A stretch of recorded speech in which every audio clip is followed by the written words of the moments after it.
परमेश्वर कबीर जी ने सृष्टि रचना सुनाई, वो सृष्टि रचना ये दास आपको सुनाएगा। परमेश्वर द्वारा दिया हुआ ज्ञान इस दास के वचनों में।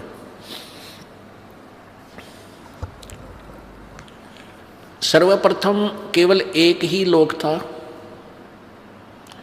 जिसको अकय लोक बोलते हैं, अनामी लोक कहते हैं। उसमें परमेश्वर कबीर जी अकेले थे। उसके बाद उस परमेश्वर ने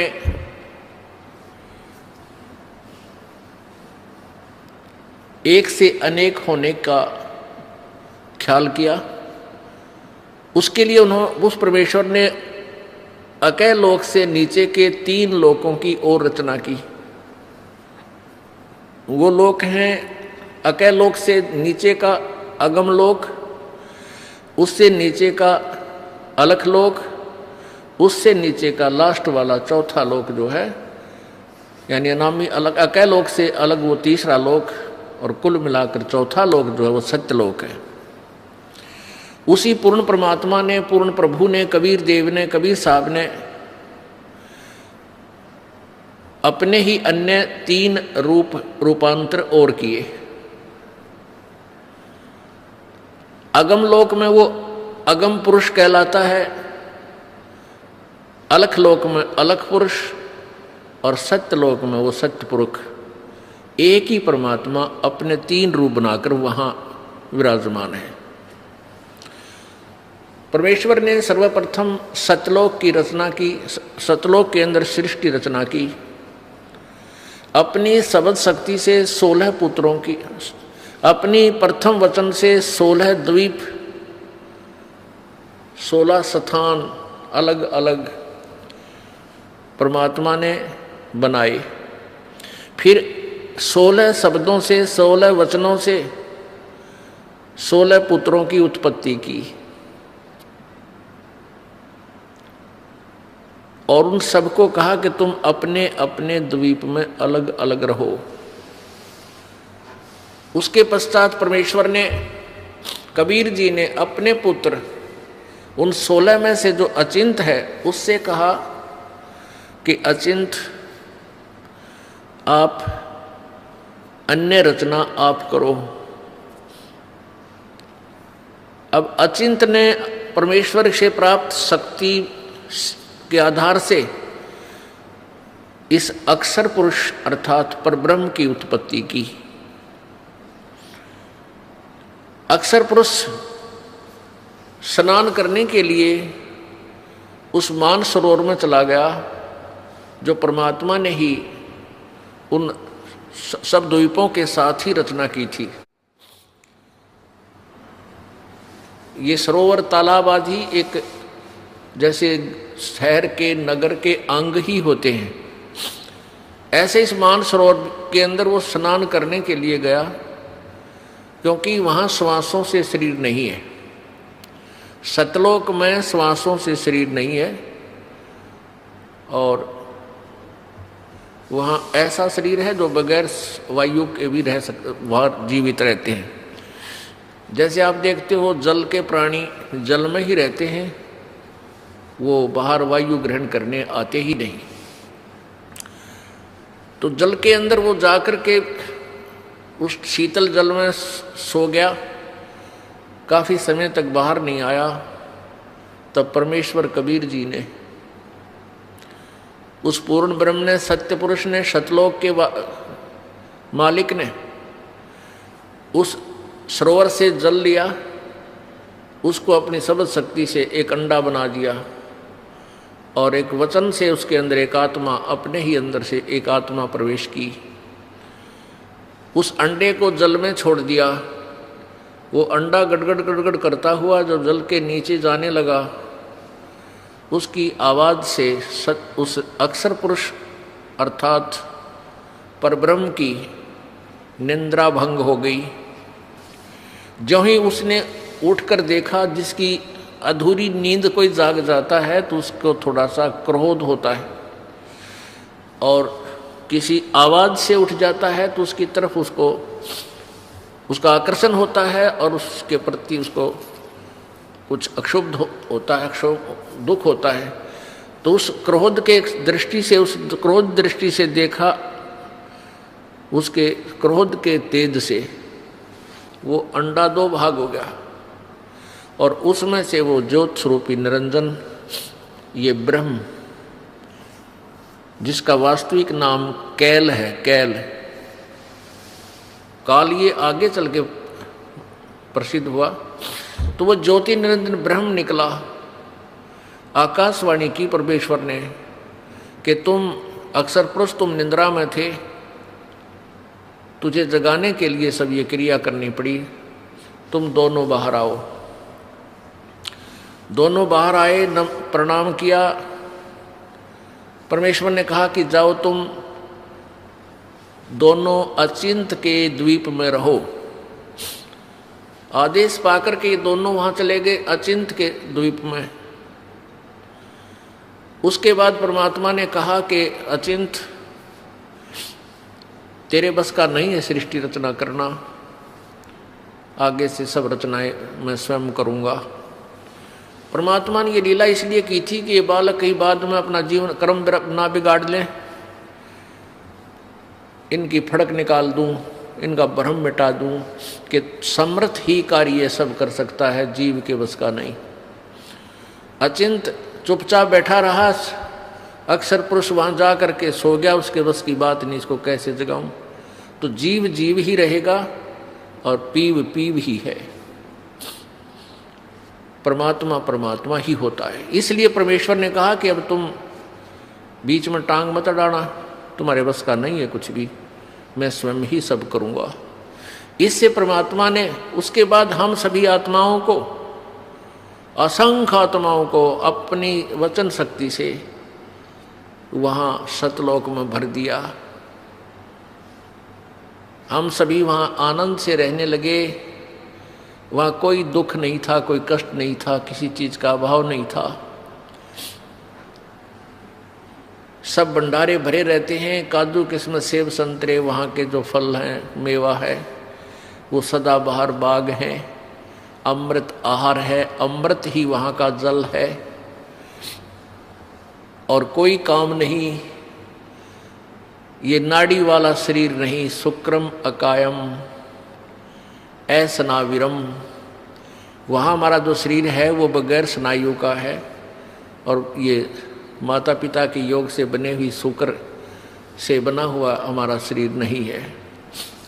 तो वहाँ कोई रोग नहीं, कोई बीपी हाई ना, कभी लो नहीं, किसी प्रकार का कोई शुगर नहीं, ना वहाँ कैंसर, ना फेफड़े खराब हो, ना गुर्दे खराब हो, कोई भी कष्ट नहीं, किसी चीज़ का अभाव नहीं, कोई काम नहीं, सुंदर आहार, सदाबहार बाग, हर चीज़ वहाँ उपलब्ध रहती है।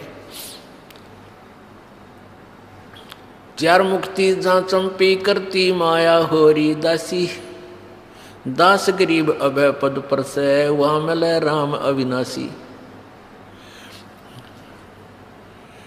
वहाँ जहाँ जैसे यहाँ की चौथी मुक्ति ब्रह्मलोक में जाना होता है, वहाँ पर अपने पुण्यों के आधार से कुछ दिन स्वर्ग के अंदर वो सुविधाएं जो प्राप्त हैं, जैसे होटल में जाके अपनी ही पूंजी से ये प्राणी सुविधाएं प्राप्त करता है, और पूंजी समाप्त होने के बाद फिर अपने कर्म क्षेत्र में आ जाता है जहाँ वो काम करता है।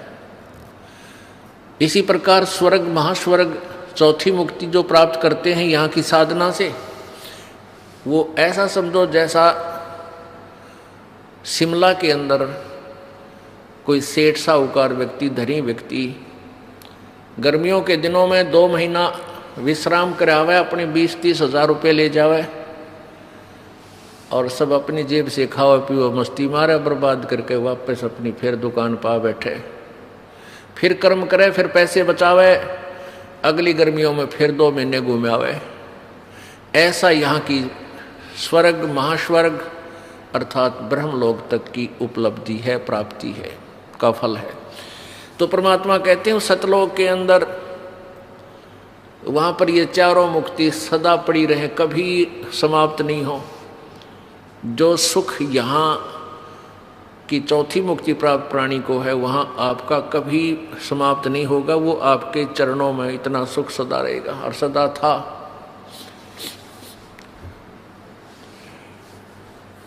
कुछ दिनों के बाद क्या हुआ कि इस ज्योति निरंजन काल के मन में एक खुरापात उत्पन्न हुआ। इसमें कुबद उत्पन्न हुई, कुमति। इसने सोचा कि मेरे सभी भाई जितने भी हैं सब अलग अलग आराम से रह रहे हैं, बड़े बड़े द्वीप हैं उनके, और हम 3 एक द्वीप में रह रहे हैं। तो उसने क्या किया, एक पैर पे खड़ा होकर तपस्या प्रारंभ की। किसने? इस ज्योति निरंजन ने, ब्रह्म ने, जो 21 ब्रह्मांड का स्वामी है। वहाँ सतलोक में ये केवल एक द्वीप में रहते थे 3 जने। तो इसने 70 युग तक जब तप किया, और जब ये तप कर रहा था, हम इस काल के जाल में कैसे फंसे। पुण्यात्मा, ये परमात्मा कबीर उस पूर्ण ब्रह्म द्वारा बताई गई कहानी है। ये कोई बालकों की कथा नहीं, या भूतों की कहानी नहीं है, या फिल्म स्टोरी नहीं है। ये 100% यानी 100% सत्य है। आपको बताया कि आप जी ने वो अज्ञान इतना सुन रखा है, वो बकवाद इतनी सुन रखी है कि सत्य कथा को आप बकवाद सुनते हो। ये सोचते तो बनावटी बातें हैं। बनावटी बातें बनाने की उस परमेश्वर को कोई आवश्यकता नहीं थी। हम बहुत बना रहे थे, बहुत अपनी अपनी डफली बजा रहे थे, तभी आकर के उस परमेश्वर ने हमें शिक्षा दी कि तुम गलत ज्ञान से रंगे जा चुके हो। प्रत्येक पॉइंट परमात्मा का एक एक शब्द सत्य है। क्या कहा, कैसे हम फंसे कि जब ये ज्योति निरंजन काल, ये ब्रह्म तपस्या कर रहा था एक टांग पर खड़ा होकर के, अलग से स्थान प्राप्ति के लिए, राज्य प्राप्ति के लिए। तप से राज्य प्राप्त होता है। तो हम इसकी तरफ देख रहे थे, इसकी इस कला पर, इस अदा पर, इस एक्टिंग पर हम सभी आत्माएं आसक्त हो गए। हम इसको हृदय से पसंद कर बैठे। परमात्मा पूर्ण ब्रह्म कबीर जी ने, यानी सत्य पुरुष ने आवाज लगाई, आकाशवाणी की कि बच्चों, तुम मस्त रहो, इसकी क्रिया पर ध्यान मत दो। अब परमपिता की आकाशवाणी आवाज सुनकर हम ऊपर से तो सावधान हो गए, परंतु अंदर से उसकी चाह मिटी नहीं। जब इसने 70 वर्ष तक, 70 युग तक तप कर लिया, तब परमेश्वर ने पूछा कि क्या चाहता है ज्योति निरंजन, तो किस लिए ये हठ कर रहा है। इस ब्रह्म ने, ज्योति निरंजन ने कहा कि पिताजी, मेरे लिए स्थान कम है, मुझे अलग से स्थान देने की कृपा करें। परमेश्वर कबीर जी ने कहा कि ठीक है, तुझे तेरे 70 युग के तप के प्रतिफल में मैं तुझे 21 ब्रह्मांड देता हूं। जैसे एक धनी पिता अपने पुत्र को 21 प्लाट दे दे कि ले भाई, ये 21 प्लाट तेरे हैं, क्यों रोजाना टेंशन पैदा करता है, तू झगड़ा करता रहता है, ले पकड़ अपने 21 प्लाट तू अपने अलग रख। ऐसे इसको 21 प्लाट दे दिए परमेश्वर ने, 21 ब्रह्मांड दे दिए। अब ज्योति निरंजन काल ने सोचा, ब्रह्म ने सोचा कि इसमें कुछ कंस्ट्रक्शन करूं, रचना भी हो, खाली प्लाट के काम आओगे। इसने फिर तपस्या प्रारंभ की, 70 युग फिर की, और हम और ज्यादा इस पर आसक्त होते चले गए।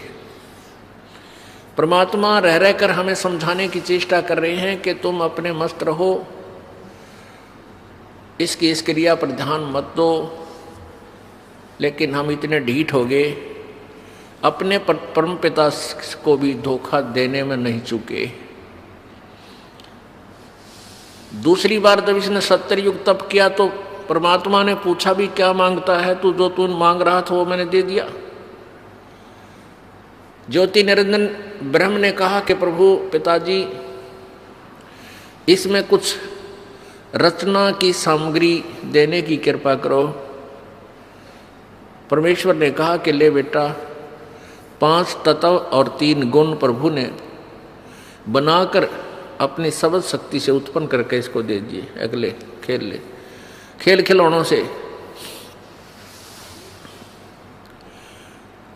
अब इसने सोचा भी कंस्ट्रक्शन भी कर लूंगा, फिर अकेले का जी लग गया 21 प्लाटों में, तो संतान भी चाहिए, यानी मेरे साथ कुछ आत्माएं भी हों, मेरे साथी हों, मिलजुल कर वहाँ रहें आराम से।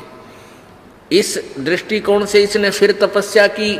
उस समय इसने 64 युग तक जब तप कर लिया, तब परमेश्वर कबीर जी ने, सत्य पुरुष ने पूछा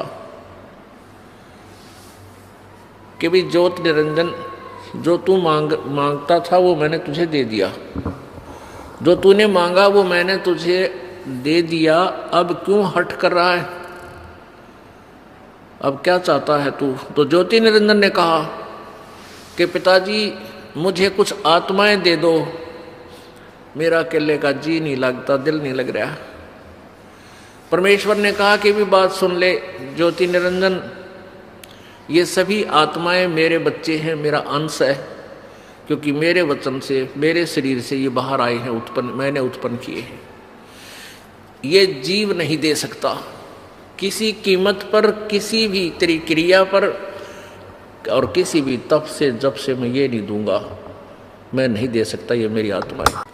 उस अंतर्यामी परमात्मा को सब पता था कि ये दूध फट गया, ये सेब खराब हो गए, और सेब खराब हो जाए तो वो सेब सेलर उस सेब को उन सेबों से बाहर दूर फेंक देता है,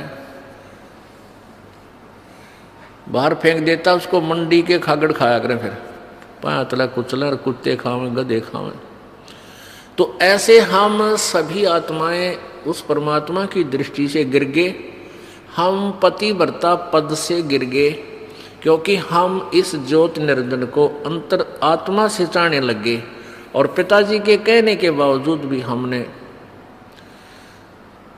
अपनी चाहत को वापस नहीं किया। पुण्यात्माओं, आप देखते हो ये रोग हमारा वहीं से लगा था। ये आप देखते हो, ये हीरो और हीरोइन, अभिनेता अभिनेत्री अपने रोजी रोटी के लिए नाचना कूदना, चटक मटक डायलॉग बना बना के इसे गाँव में नाच बजावे, और हम उनके ऊपर आसक्त हो जाते हैं, युवा बच्चे। और माता पिता कितना इनको धमका ले टेलीविजन ना देखियो, कितना इनको कह ले कि सिनेमा देखने मत जाइयो, कहेंगे को नहीं जावा, और सिनेमा का वहाँ पाऊंगी। यहाँ इस बरवाला में, हिसार में या कहीं आसपास पता लग जाए युवा बच्चों को कि वहाँ हिसार में कोई अभिनेत्री आई है या कोई अभिनेता, ये नाच कूद करनी है, फिल्मों में कार्य करने वाले ये आया है, तो देखे इनका जम घटे, भगवान इतने इकट्ठे हो जाएंगे, कहाँ से खड़ा है, हैं आधा किलोमीटर दूर से एडी ठाठा देखे जा, वो खड़ा स्टेज पे, वो खड़ी, और लेना एक ने देने दो, सारा दिन धक्के खा के और उल्टे आ जाए। तो बेमतलब वो अपने पैसे के लिए, अपनी रोजी रोटी के लिए उछल कूद कर रहे, और हम फ्री में उनके लिए वहाँ धक्के खाते आने रहे। तो ये रोग हमारे वहाँ लगा था। तो हम अपने उस मूल मालिक ने, उस परम पिता पर आसक्त रहे नहीं, जो सारे सुख देता, कोई रोग नहीं, कोई दुख नहीं, कोई किसी की मृत्यु नहीं, किसी का बेटा मरे नहीं, किसी की बेटी मरे नहीं, और उसको छुबोल कर हम इस पे ज्योति निरंजन की इस कला पर एक पैर पर खड़ा होकर तप कर रहा। ओह देख रहे हो, देख, आप यहाँ देख लियो, इस बरवाला में कोई या शहर आसपास की तरह कोई बाबा जी, ये नकली हठ योगी, शास्त्र विरुद्ध साधक, नो पता लग जाना वह बाबा जी खड़ा तप है भाई, और 5 दिन हो गए, 10 दिन हो गए, कोई फिर महीना हो जा, तो सारा बरवाला देखने जा, सारे उसको चढ़ा का, और भाई पैर सूझ रहे हैं, मोटे मोटे पैर हो गए, और क्या होंगे उस गधे के, खड़ा रहेगा तो पैर सूझेंगे। परमात्मा ने भक्ति करने का तरीका बताया है वेदों में, गीता जी में, बिल्कुल आसान मार्ग है, सहज मार्ग है, वो तो किया नहीं। तो उस पर आसक्त हो जाए, किसी को कह दे भाई बैठ कर भजन कर ले, यो नाम है, ये मंत्र हम जो आपको बताते सबसे आसान, यो ना बने और न्यू के पेट पलनिया जाऊंगा और कावड़ लाऊंगा, फुदड़ फुदड़ पैदल जाकर पैदल, कितना डले डुवाले डोलेगा, पर बैठ कर मंत्र 2 माला करते हैं, अंगड़ाई टूटने लग जाए, चल लगे तो घूम का वहाँ। अब घूमा पर घूमना पर हो गया अपने पाछे, फिर कौन बैठने देगा। तो कहने का भाव ये कि हमारा यह बीमारी वहाँ से लगी हुई है, अब इसको हमने दोबारा सेट करना है। अब ये ज्ञान से सेटिंग होगी। ये जो कथा आपको दास बता रहा है, ये परमात्मा की बताई हुई है, किसी बालक का ज्ञान नहीं है। इसको आपने हृदय में लिख लेना है, और तब इस ज्ञान को, अध्यात्म ज्ञान को आप समझ पाओगे, नहीं तो ऐसे ही भ्रमित रहेंगे। क्योंकि सृष्टि रचना के बिना कोई भी सिर पैर किसी शास्त्र का आप समझ नहीं सकते। ये मास्टर की है, ये मुख्य चाबी है सदग्रंथों को समझने की और आध्यात्मिक ज्ञान को जानने की। तो परमेश्वर ने कहा भाई बात, एक शर्त है मेरी, एक शर्त पर मैं तेरे साथ अपनी इन आत्माओं को भेज सकता हूं, यदि कोई सब इच्छा से तेरे साथ जाना चाहते हो तो चले जाएंगे, फिर मैं उनको आज्ञा दे दूंगा। ज्योति निरंजन ये ब्रह्म हमारे पास आया, सभी आत्मा जो आज गधा कुत्ता सुअर मच्छर माखी गंदी लाड़ी के कीड़े हैं, जल के कीड़े जलचर बने हुए हैं, या ब्रह्मा विष्णु महेश बने हुए हैं, या दुर्गा बनी है, माताएं बनी हैं, जितनी देवियां बनी हैं, देवता बने हैं, ये सभी हम वहाँ सतलोक में रहा करते हैं। ये ज्योति निरंजन हमारे पास आया, ओए होए, हम तो पहले चाह रहे थे इसको जैसे यहाँ कोई आ जाए हीरो, और फिर देखे ना बालक पता लगते तो उनसे पता लगा, रोटी छोड़ के भाग लेंगे, हीरो आ गया, हीरो आ रहा, हीरो आ रहा है, वहाँ जा खड़े होंगे। तो ऐसे हम सभी उसके चारों तरफ घूम गए, झूम गए। उसने कहा कि भाई ऐसा है, मैंने पिताजी से 21 ब्रह्मांड लिए हैं और उसमें रचना करने की सामग्री भी ली है, आप मेरे साथ चलोगे? वहाँ से बनाऊंगा, स्वर्ग बनाऊंगा, महास्वर्ग बनावाएंगे, हैं, वहाँ से ऐसे लगाएंगे, मेवा लगाएंगे, ऐसे करेंगे। तो हमने कहा कि हम तैयार हैं, यदि पिताजी आज्ञा दे दें तो हम आपके साथ चल पड़ेंगे। ज्योति निरंजन ने परमपिता से जाकर कहा कि पिताजी, कुछ आत्माएं सब इच्छा से मेरे साथ जाने के लिए एग्री हैं, सहमत हैं। परमेश्वर ने कहा कि मेरे सामने उनसे स्वीकृति दिला तब मैं मानूं। परमेश्वर कबीर देव, सतपुरुष कबीर देव, कबीर साहब वहाँ आए और हम सबसे कहा कि भी जो आत्मा इस ज्योति निरंजन के साथ जाना चाहता है वो हाथ खड़ा करके स्वीकृति दे। अब पिताजी के सामने जो रोज ये कहा करता कि इसकी तरफ मत देखो, हम सभी शर्मिंदा हो गए और नीची गर्दन कर ली, कोई नहीं बोला, सन्नाटा छा गया। परमेश्वर ने फिर कहा कि भाई बोलते क्यों नहीं तुम? ये ज्योति निरंजन तो कह रहा था कि कुछ आत्माएं मेरे साथ चलने को तैयार हैं, बताओ कौन है? परमेश्वर ने कहा भी ज्योति निरंजन तो झूठ बोल रहा था, कोई भी तेरे साथ जाने को तैयार नहीं है। तो ऐसा सुनकर एक कर्महीन आत्मा ने सबसे पहले स्वीकृति दी कि मैं जाना चाहता हूं, मैं जाना चाहता हूं। अब फिर हमने सोचा कि सारी लूट ये अकेला लूट जा, वो आत्मा अकेली ही लूट जा। तो फिर हमने भी सारा, जैसे बच्चे क्लास में नहीं होते, अध्यापक पूछता है भाई जिसका प्रश्न याद है वो हाथ खड़ा करे, पहले डरता डरता एक आधा कराया करे, फिर उसको देखते सारे कर दे हमारे पिटाई हो जा। तो सभी के हाथ लहरा रहे हैं। परमात्मा बोले भाई ठीक है।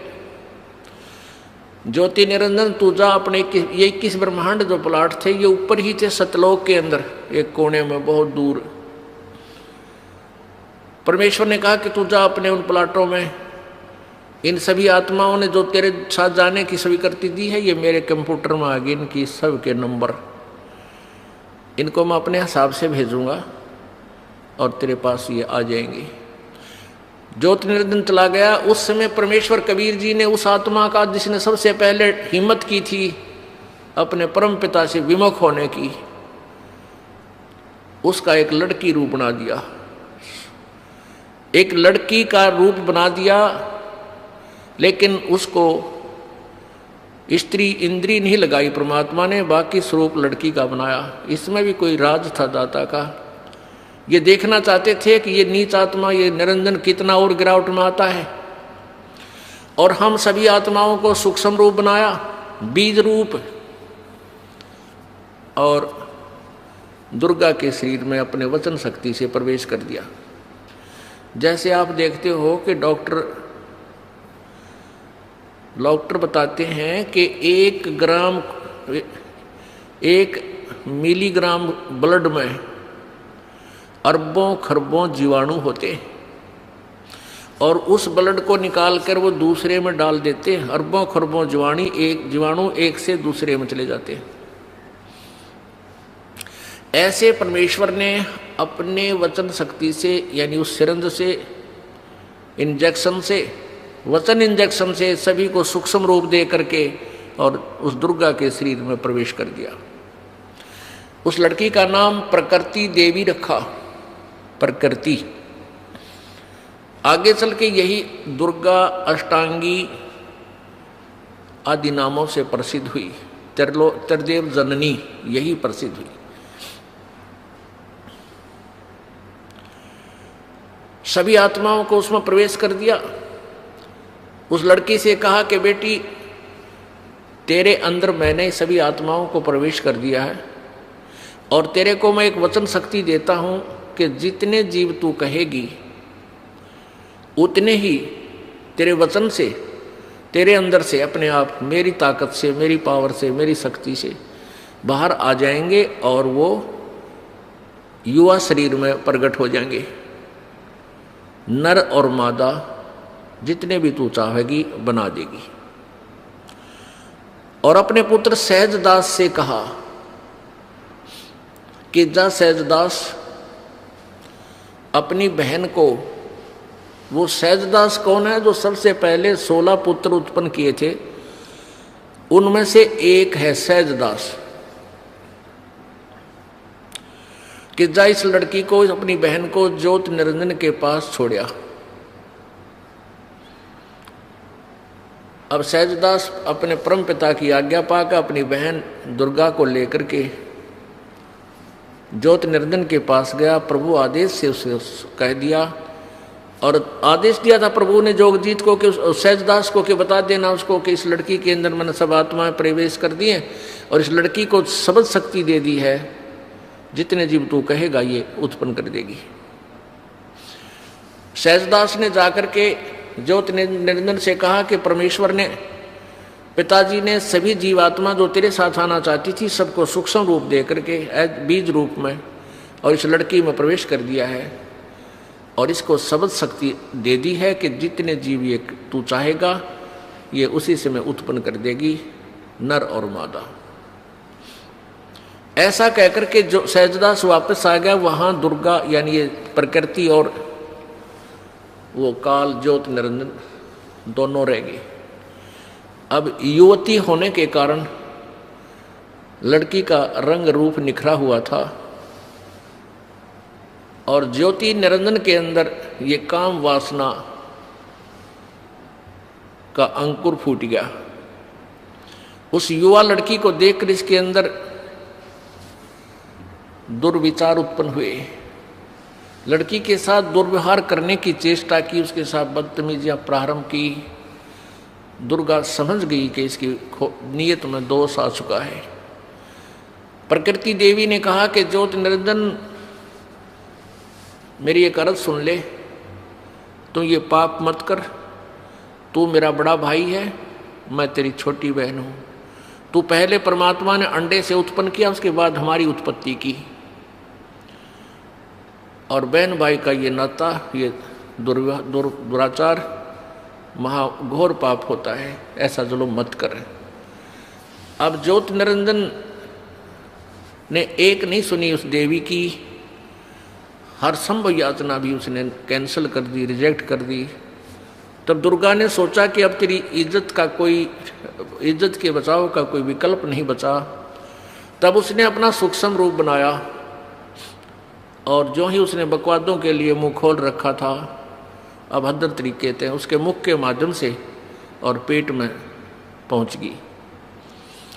वहां से प्रार्थना की, हे पिताजी, हे सत्य पुरुष, मेरे साथ ऐसे ऐसे इस ज्योति निरंजन ने बदतमीजियां की, मेरे साथ ये दुष्कर्म करना चाहता था, मैंने इसके पेट में शरण ली, मेरी रक्षा करो। तब परमात्मा मालिक को मालूम था कि न के टिड्डे देगा यो, आज तक प्रसन्न हो गए इसके साथ जाने के लिए, बैठ लिए इसकी रेल में, आगे देखो क्या जुल्म करेगा इनके साथ। पता था परमेश्वर को। तो परमात्मा पूर्ण ब्रह्म स्वयं ही अपने पुत्र जोगजीत का रूप धारण करके और वहां प्रकट हो गए इस काल के लोकों में। ये ऊपर ही थे सतलोक में। वहां जाकर कहा कि जो ज्योति निरंजन सुन ले आदेश परमपिता का। परमपिता बोल ही रहे थे, आज से तेरा नाम काल होगा। 1,00,000 मानव शरीरधारी प्राणियों का तो नित सूक्ष्म शरीर से का तो नित आहार करेगा। 1,00,000 मानव शरीरधारी प्राणियों से निकले उस गंध को तू नित खाया करेगा और 1,25,000 उत्पन्न करेगा। और आज से तुम्हें यहां से निष्कासित कर किया जाता है, चले जाइयो यहां से तुम दोनों के दोनों। अब दुर्गा ने जुल्म किया, सबसे पहले ये स्वीकृति दी, अपने परमपिता से नाता तोड़ा, इस दुष्ट के साथ जोड़ा। तो हम अपने परमपिता के हृदय से गिर गए, हम पतिव्रता पद से गिर गए, हम व्यभिचारी बन गए। तो परमात्मा ने 21 ब्रह्मांड समेत 21 ब्रह्मांड सहित दुर्गा और काल सहित उन सबको वहां से निष्कासित कर दिया। इसका वहां से विमान चला। 21 ब्रह्मांड ऐसे चल पड़े जैसे विमान चलता है मालिक का आदेश पाते ही। और सतलोक से 16 शंख कोश की दूरी पर 16 शंख कोश की दूरी पर आकर के ये ब्रह्मांड यहां से फिर अनंत परिक्रमा शुरू करती है। अब यहां चक्कर काट रहे हैं 16 शंख कोश की दूरी पर, नील पद्म शंख। अब गणित की रीति से इसको ऐसे जान सकते हैं जैसे 1000, 10,000, लाख, 10 लाख, करोड़, 10 करोड़, अरब, 10 अरब, खरब, 10 खरब, फिर नील, 10 नील, पद्म, 10 पद्म, फिर शंख, यानी 16 शंख कोश की दूरी पर। एक कोश में लगभग 3 किलोमीटर होते हैं। 48 शंख किलोमीटर दूर आ गए। अपने आत्माओं, अब इस काल ने सोचा कि मुझे जो सजा मिलनी थी वह मिल गई, अब मैं मनमानी करूंगा। अब उसने दुर्गा के साथ फिर वही लड़की को उसके पेट से निकाल दिया परमात्मा ने। वहीं दुर्गा को इस ज्योति निरंजन के पेट से अपनी शक्ति से निकाल दिया। इसका पेट चीर का ऑपरेशन करके, वचन से ऑपरेशन हो जाता है परमात्मा का, वचन से ही सारे ब्रह्मांड बन जाते हैं। अब इस काल ने फिर ज्योति निरंजन ने फिर दुर्गा के साथ बदतमीजी की।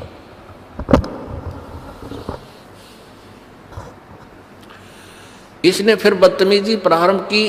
दुर्गा ने फिर प्रार्थना की कि ज्योति निरंजन, पहले तो तू मेरा बड़ा भाई, मैं छोटी बहन हुई तेरी, और फिर मैं तेरे पेट से बाहर आई हूं, तेरी बेटी होगी।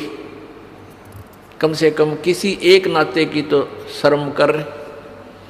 इसने एक नहीं मानी और अपने नाखूनों से, अपने पावर से लड़की का प्रजनन इंद्री बनाई और उसके साथ फिर जबरदस्ती शादी की।